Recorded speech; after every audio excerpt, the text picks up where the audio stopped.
As the war between Israel and Hamas intensifies, the prospects for a truce or even lasting peace seem increasingly remote. But some religious leaders believe peace is possible. But what would that look like? Rabbi David Wokenfeld of the Ohev Shalom Synagogue in Washington, D.C., sees peace as a necessary tool towards constructive dialogue between the two sides. Many years ago, Israeli Prime Minister Shimon Peres said that there is a light at the end of the tunnel, but there's no tunnel. So I think it's not hard to imagine what peace could look like. I think there's, many possible visions of what a solution could look like, where Israelis and Palestinians are living side by side in peace and security and freedom and dignity. The Israeli-Palestinian conflict has dragged on over multiple generations, complicating efforts to find a lasting solution that would be acceptable to both Israelis and Palestinians. But it's what the hard part is seeing how to get from here to there, because there's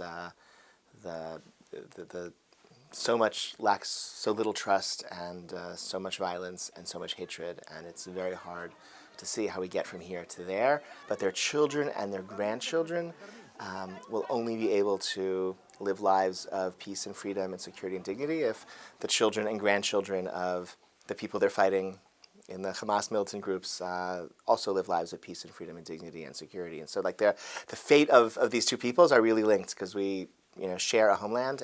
Jenab Tutunji, a former George Washington University professor and academic at the Palestine Center in Washington, D.C., agrees, but says that any peace involving Hamas would be difficult to implement.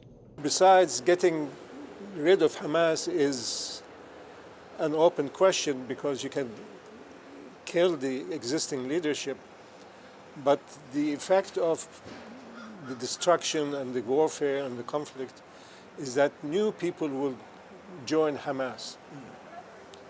So you want to find a way to reconcile the opposition. Tutunji says Palestinians do not see Hamas as a permanent political fixture, but rather as a product of a complicated and often violent history in the region. But the methods it's using were methods that were tried a long time ago, and they didn't produce any results. I think Hamas totally misunderstands the Israeli psychology. And they think violence will force Israel to make accommodations, and violence is only making Israel more violent and more resistant to a solution. So Hamas is not the ideal spokesman or actor for the Palestinians. As Israel amasses troops ahead of a likely ground invasion of Gaza, diplomatic pressure will likely continue, in the hopes that peace will come sooner rather than later. Anthony LaBruto, VOA News, Washington.